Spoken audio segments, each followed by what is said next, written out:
Time हुआ है 6:15। आज आपको एक डील देंगे आईफोन 12 की ओरिजिनल बिल बॉक्स केबल के साथ। तो फ़ोन की कंडीशन आप देख लीजिए, दिखाते हैं आपको।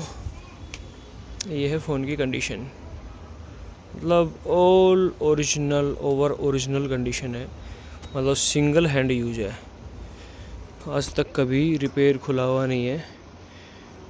और एक छोटा सा इशू है, वो भी कोई माइनर सा। ये साइड में देखो एक ब्लू लाइन होगी लेफ़्ट साइड में, यहाँ पे जो कभी कभी आ जाती है कभी चली जाती है, नॉर्मल सी। मतलब खुला रिपेयर नहीं है ना, किसी तरह का कोई मैसेज वगैरह कुछ भी है। इंडियन डिवाइस है,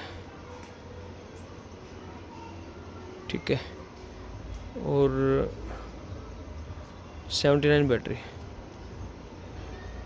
जिस भाई को चीज़ ले सकता है बुक कर सकता है। ऑल जेन्युइन साफ़ सुथरा फ़ोन।